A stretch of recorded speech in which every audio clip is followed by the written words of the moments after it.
पीठ पीछे जो बुराइयां कर रहे हैं उनसे कैसे बचे। आज की सबसे बड़ी विडंबना यही है, लोगों का यही कहना है जो हमारे पीठ पीछे हमारी बार बार बुराइयां किए जा रहा है उससे कैसे बचे। तो चलिए अब इससे कैसे बचे ये जानते हैं।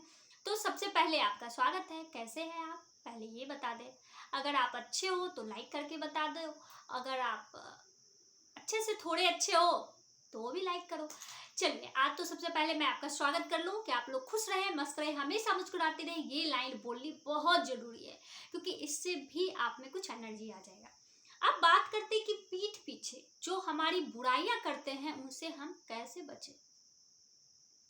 सब कुछ करना अपने हाथ में है, लेकिन हम वो चीजें दूसरे पर छोड़ते हैं, दूसरों से पूछते हैं और फिर हम उस दलदल में फंस जाते हैं जहां पर हम थे ही नहीं। बाद में पता चलता है कि वो मेरी बुराइयां नहीं कर रहा था, वो किसी तीसरे की बुराइयां कर रहा था और तीसरे ने मेरे मत्थे मर दिया उसे। तो ये सारी चीजें भी होती है, तो इससे बचना चाहिए। पहले तो आप ये सोचिए कि आप तो किसी की बुराई नहीं कर रहे हैं। अगर आप किसी की बुराई कर रहे हो तो तैयार रहो भाई, आपकी भी बुराई कोई ना कोई करेगा ही, ये तो तय है। दूसरी बात आई, जो बिना वजह बहुत सारी बातें करता है। बहुत सारे ऐसे आदमी हैं, औरतें हैं जो बिना वजह बक बक बक बक किए जाएं, किसी को देखे लपेट लिए उसको, कहाँ जा रहे हो। बहुत सारे लोगों की तो ये भी समस्या है, आप कहीं भी जा रहे हो पीछे से टोक देते हैं, तो आप उसे इग्नोर करें। हाँ ठीक है, हाँ बस आ रही हूँ, मतलब उसको पूरी डिटेल्स मत बताने लगो। पूरी डिटेल्स बताओगे तब तो आप तो गड्ढे में गए, ये तय है। क्योंकि शुरुआत दौर ही अगर हम सही कर लें तो सब कुछ सही हो जाता है, लेकिन हम शुरुआत में मोह माया में फंस जाते। सपोज करो कहीं नए बिल्डिंग में गए हम लोग, और नए बिल्डिंग में गए, वहां नए मेंबर्स मिले, अब लगता है कि अभी कैसे कुछ भी बोल दूं, ये समझेंगे कितनी घमंडी है। अरे चला घमंडी है, सोचने दो, क्या फर्क पड़ता है, आपकी अच्छाइयां तो भी तो उन्हें दिखेगी ना। आप उसे नजरअंदाज करो, जो चीजें आपको अच्छी नहीं लगती उसे नजरअंदाज करना है और स्माइल से उन्हें ऐसा कुछ बोल जाना है कि उनको अगला सवाल करने का मौका ही नहीं मिले। कहीं जा रहे हैं, कहाँ जा रहे हैं, बस आ रहे हैं। अब वो दोबारा तो सवाल करेंगे, तब तक तो आप निकल लोगे। इस तरीके से आपको उनको जवाब भी दे देना है और आप बुरा भी कुछ नहीं बोल रहे हो।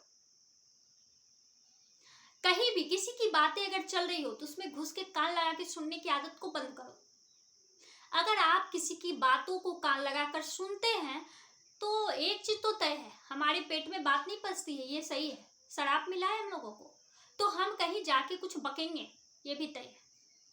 जब बकेंगे तो उससे पहले क्यों नहीं बच जाएंगे। क्या फायदा, आपको उसके बकने से कुछ मिलने वाला नहीं है और कुछ बुराइयां ही आपको मिल जाएगी। तो ये सभी चीजों को करने से भी हमें बचनी चाहिए। अब आगे का बात है यही, शांत रहना चाहिए।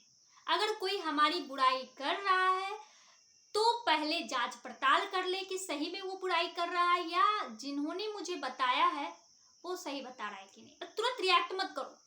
बहुत लोगों को ऐसा होता है ना कि किसी ने बोल दिया, गलत सलत ही बोल दिया, तुरंत रिएक्ट करने लगते हैं, तुरंत हाँ मतलब हाइपर हो जाते हैं, तुरंत मतलब बहुत कुछ बोल देते हैं। बाद में उन्हें पता चलता है कि ये तो हुआ ही नहीं था, तो फिर आपका मुंह कैसा बन जाता है। इसलिए शांत रहना बहुत जरूरी है। अब अगली बातें हैं। अगली बातें ये है कि आपको जिन्होंने ही बोला हो, लगा रहा है कि उन्होंने, किसी ने आपको कहा है कि इन्होंने आपके बारे में ऐसा ऐसा बोला, आप डायरेक्टली उनसे जाके बात कर लो कि आपने बोला है। छोड़ो आजकल की दुनिया में, मतलब उससे इस तरह से भी नहीं बोलना है कि आप तीसरे को उसमें भिड़ा दो, बिल्कुल नहीं। आपको ये समझ में आ जाए कि इन्होंने झूठ बोला है, इन्होंने सही बोला, बस ये जानना है, बाकी तो सब सही हो जाता है। और कभी कभी बहुत लोग ऐसे होते हैं जो हमारी बुराइयां हमारे मुंह पे करते हैं, पीठ पीछे की तो भूल जाओ। तो आप उनकी अच्छाइयों से उन्हें मात दे सकते हो।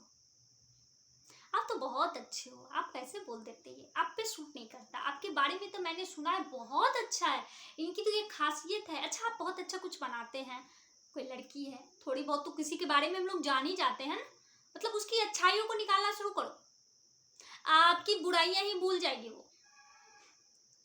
बात आई ना समझ में, यही करना है।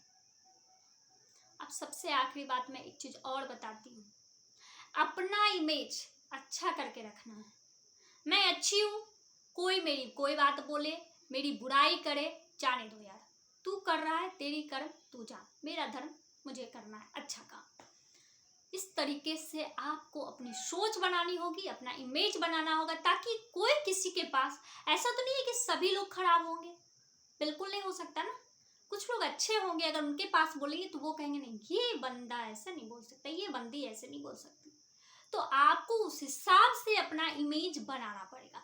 जब इमेज अच्छा है, हम अच्छे हैं, तो बुराई करने वाले को करने दो। कभी कभी क्या होता है, गलतफहमियां भी बहुत सारी होती है, कभी कभी वो सही मायने में बुराइयां कर नहीं हो रहा होता है, कुछ ऐसी बातें होती है जो बोल देता है, तो दूसरे को लगता है कि चलो भाई अब इस दोनों के बीच में आग लगाते हैं। शकुनी मामा की तो कमी नहीं है यहाँ, शकुनी मामा ने तो अपने बहन का घर उजाड़ा, तो ये लोग तो बहुत सारे लोग हैं। तो आपको इन सभी चीज़ों से बचना होगा, और ये सारी छोटी मोटी बातों से भी निकलना होगा, तभी तो हम खुश रह पाएंगे, तभी तो मस्त रह पाएंगे, तभी तो जी पाएंगे, और तभी तो सही काम कर पाएंगे, अपने लक्ष्य पर फोकस कर पाएंगे, और अपना समय अच्छे कामों में लगा पाएंगे। फिजूल की बातें, फिजूल के खर्चे कभी किसी के काम नहीं आते। कभी कभी, हाँ एक चीज़ और मैं बोलना चाहूँगी, कभी कभी होता है ना कि मैंने एक कहानी सुनी, या कहीं पे कहानी, मुझे कहानी सुनना और देखना बहुत अच्छा लगता है, मैंने कहीं पे सुनी थी, किसी ने आकर के कहा कि उन्होंने आपके बारे में कुछ बोला है, रुक जाइए थोड़ी देर सुन लीजिए। तो बोले ठीक है, अच्छा एक बात बताओ, तीन बातें मैं तुमसे पूछता हूँ, अगर वो तीनों बात हुई तो ठीक है, नहीं वरना तुम जाने दो। क्या भाई, क्या वो जो बात मेरे बारे में बोल रहा था वो अच्छी बातें थी? ऐसी बातें अच्छी बातें भले कौन बताता है, आजकल के ये सतयुग का युग है ना, कलयुग में सतयुग का राज कौन चलाता है? दूसरी बातें मेरे काम की है, ऐसा कैसे हो सकता है, किसी के काम की बात मैं बता दूं, मैं इतना बड़ा समझदार? तीसरी बात, अब आप सोचो, ये कहानी नहीं था, आप लोगों के विचार थे। जब मेरी कोई अच्छाई नहीं है, जब उससे मुझे कोई लेना देना नहीं है, उससे मुझे कोई फायदा ही नहीं है, तो बताओ वो बात सुन करके क्या होता है, समय की बर्बादी होती है ना। तो आप इन सभी चीजों से बाहर निकले, तभी तो आप समझदार कहलाओगे, तभी तो अपनी जिंदगी को अच्छे तरीके से चला पाओगे, तभी तो एक मुकाम हासिल कर पाओगे। चलिए, जिन्हें भी इस वीडियो की जरूरत है उन्हें जरूर शेयर करें। बच्चे हैं उन्हें ये वीडियो आप दिखा सकते हैं, उन्हें समझा सकते हैं। जिन्होंने मेरा चैनल सब्सक्राइब नहीं किया है, न्यू है इस चैनल पर, वो सब्सक्राइब कर दे प्लीज। और जिन्होंने किया है, मैं उन्हें दिल से, तहे दिल से थैंक यू बोलती हूँ। मेरा परिवार बहुत बड़ा होता जा रहा है, इस वजह से मैं बहुत खुश हूँ। कोई बात नहीं, आप लोगों का सपोर्ट हुआ तो मैं भी एक पहचान बनाने में कामयाब हो पाऊंगी। Thank you.